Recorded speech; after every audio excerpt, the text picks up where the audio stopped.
Dear students, welcome back to the video lecture series on embedded systems. This is lecture number 6.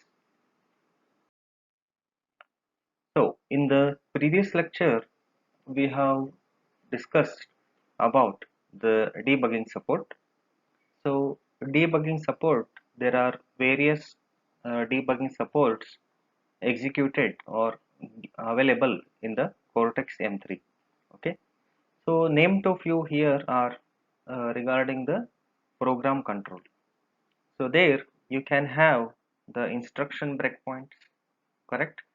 So instruction breakpoints means we have seen that suppose if in an instruction, if a memory location data is to be checked, so then at that particular point of instruction execution, the processor will shift the program counter value to the memory location, and if that value is present, so then required action will be taken.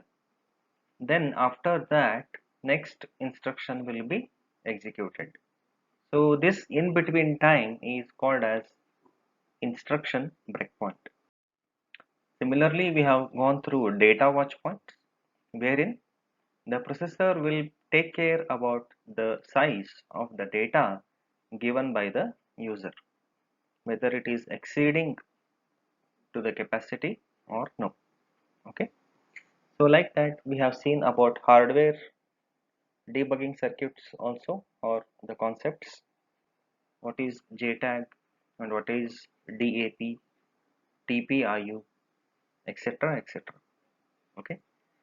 So now in this class we shall discuss about general purpose registers and other registers. Okay. So we know already there are R0 to R15 registers are there. This we have seen in the architecture details. Within this R0, that is R0 to R12 are general purpose register. R13, 14 and 15, they are meant for some other purpose. Okay. So let us explore the registers one by one. Now, if you consider the first 8 registers, that is R0 to R7, so they also come under the category of general purpose registers. So they are also called as low registers. Okay, why? We will see that.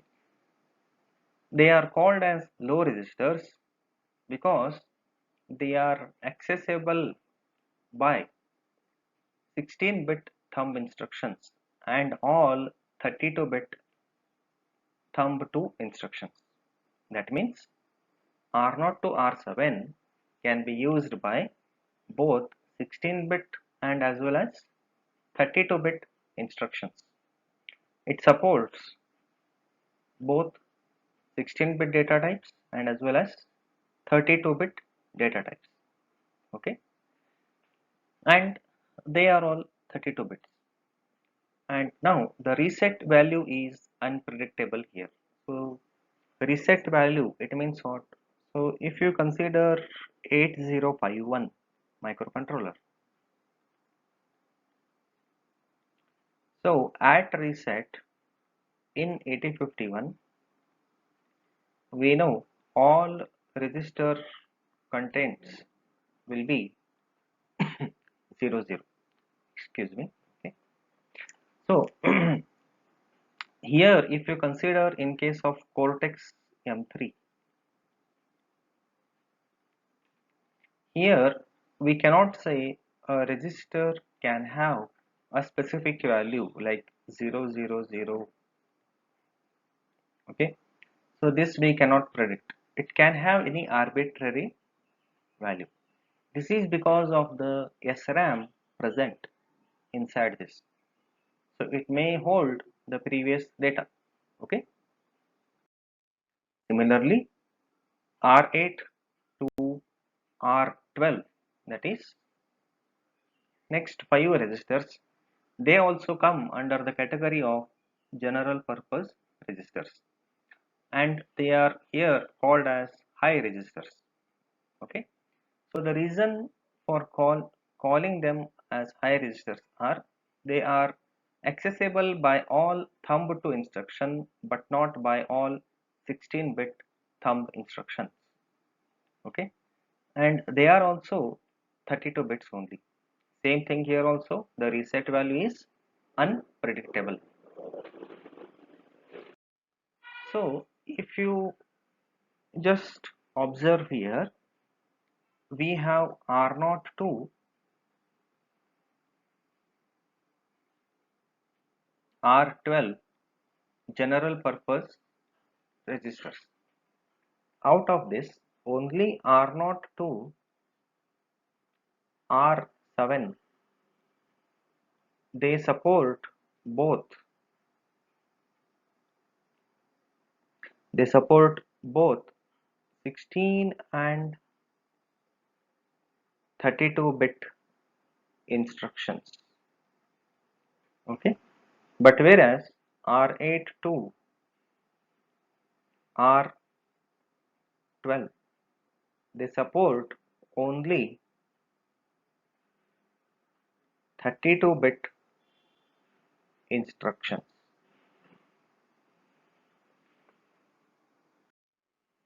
Okay, so this is the unique feature about the general purpose registers.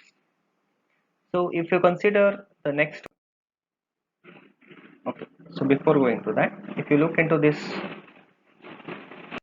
register overview, here it is clearly mentioned. Correct? Okay. So if you consider the other registers, what we have here is first one R13 is stack pointer. Okay. So usually if you consider any processor or controller, it must have a stack register or stack memory. So the main purpose of using stack is there are two purposes. One is to serve or to provide the interrupt service or a subroutine program. So whenever an interrupt requires the use of certain memory locations or certain things, then the processor, whatever it is executing, it will store the present values or present results onto the stack until it completes or it gives service to the interrupts. Then after completing that, it will retrieve or it can retrieve the data stored in stack pointer, and it can continue with the main program execution. So this is how the stack pointer is used. A very simple scenario what we actually do is whenever if you are communicating with somebody, so if someone else calls you, so you keep the other person, you can keep the other person on hold, correct? So once you complete the communication with other person, you can come back to the previous person by unholding the call, correct? So this is the one example. Similarly, same thing happens here also. Okay. Now stack pointer, it is also a 32-bit register. So how it can be used? You can use either the name as R13 or you can use the uh, symbol or what to say SP. Okay. So a very unique feature of this Cortex M3 is it has two stack pointers. Usually the processor or controllers will be having only one stack pointer. So the there are, as I told, there are two stack pointers which are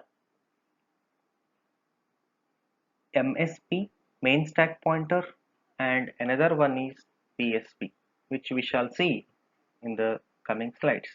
Okay, so if you consider this, how to access them, since there are two stack pointers, how to access them?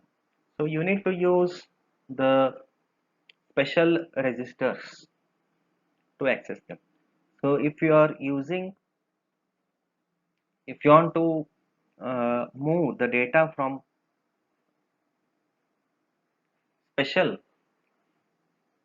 instructions to move to special registers, that is, you need to use special kind of instruction to move to special register from general purpose register. Say if you want to store data from R0 to R12 to stack pointer, you need to use the MSR register. Okay, so usually you call it as MSR instruction. Okay, so similarly MRS instruction can be used for storing the data from special register to general purpose registers. Okay, so as I mentioned earlier, there are two stack pointers. One is main stack pointer, another one is process stack pointer. Okay, so the main stack pointer, it is the default one. It is used by the operating system, that is OS kernel, exception handlers, and all application codes that require privileged access. Okay, process stack pointer, they are meant for the user, that is for ourselves. So this can be used at the base level by the programming code. But how to access these things? So for that you need to use the control register, which we shall see in the special register details. Okay. See, the very main purpose of providing the two stack pointers here is very clear. So whenever a user is using the process stack pointer, the processor can access the main stack pointer for performing some other utility actions. Okay, even the similar kind of thing will happen in our mobiles also. If you take the mobile, say if you are doing some transaction, you will be getting OTP, one time password, correct? So how it will be stored? You are actually doing some other work, you are doing some transaction, but still you can access that code and you can use it. Okay, so these are only the scenarios what I'm telling. Okay, to make you understand clearly. Okay, so this is how it is used. Okay, so instead of using R13, you can also use the name itself SP, as I told. Okay, in your program. So using such things, it doesn't make much difference. Okay, so if you want to access a particular one using the special register access instruction MRS and MSR, so you need to use it properly. Okay, so as we discussed earlier, once you power up, the main stack pointer will be the default one, then process stack pointer will be the user accessible. Okay, so stack pointers, they are actually used with respect to two popular instructions, that is, they are push and pop. Push and pop. Okay, so push instruction, it is actually used to push the content of register to the stack pointer. Okay, so here you may be having the data 1, 2, 3.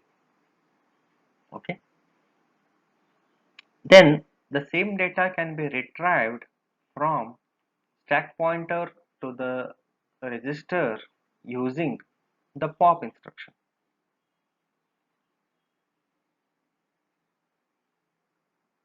So here one thing what we can notice is for every push it will consume totally 4 locations. Okay, so like that it will be increasing. So the details we will see in the demonstration, there I will tell you. Okay, so stack pointer or R13 bit 0 and 1 are hardwired to 0 and always they are read as RAZ.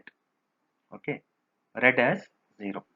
So that means bit number 0 and 1 out of 32 bits, they are hardwired to 0. So always the value will be 0 0 only here. So depending on the second bit to 31st bit, you can actually decide the stack pointer register value. Okay, so next comes the another one, that is link register. So link register, it is the 14th register R14 and it can be used as LR also in the program. Okay, link register is used to store the return program counter when a subroutine function is called. Okay, just now I told you about the push and pop instruction. So whenever you perform the push instruction, so we know the register contents of that particular register will be stored on stack pointer. So stack pointer location 1, then 2, 3, so on. Okay, but it should have the address also where it has been stored, the location value. In that location you will be having the particular value, correct? So this value, location value, is stored in the link register. Okay,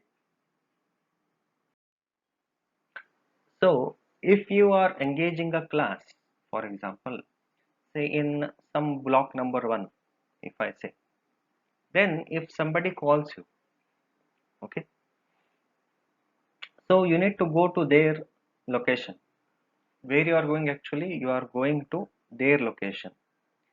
There you are executing something, but if you want to come back, so the where you should go back, you should go back to block 1.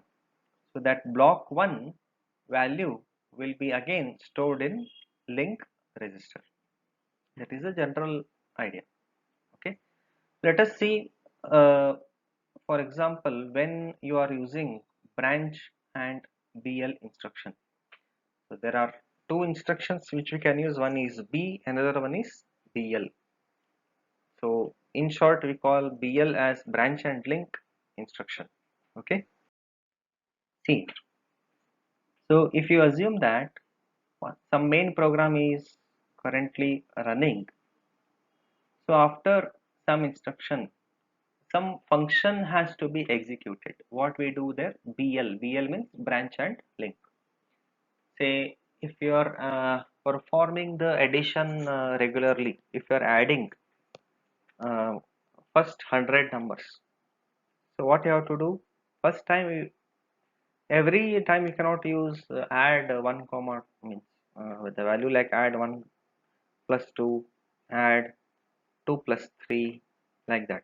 Okay, so what you can do, initial value you can take it as 0, next value you can take it as 1. So every time the add instruction is completed, you can increment the values by 1. Okay,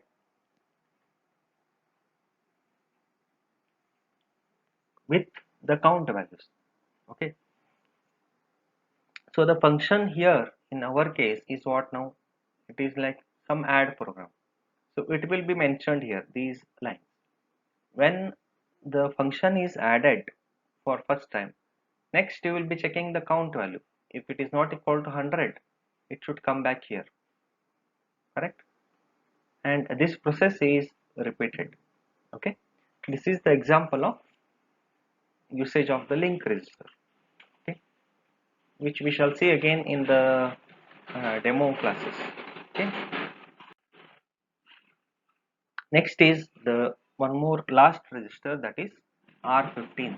R15 is the PC, that is program counter. So program counter will be there in every processor and controller whose job is to look for, or it will be always pointing to the address of the instruction to be executed next. The next instruction to be executed, that address will be held by program counter. Okay, so I have told you, suppose if you are having like two instruction, move r1 comma r2, then add r1 comma r3. If the processor is executing this, then the address of this instruction, it will be available in the program counter. Once this is executing, it will go to the next instruction. So like that, the use of program counter is utilized. Okay, so uh, other than that, so in particularly here, the program counter value, normally it is incremented by 4. Okay, so 0x1000, if this is the location where move r0 comma pc is getting executed, so r0 will be having the pc value as 1004, where 1004 is the address of the next instruction to be executed. Okay, this is a general example. Okay, so that's all about these registers. So in the next class we will discuss or explore about the special registers. Okay, thank you.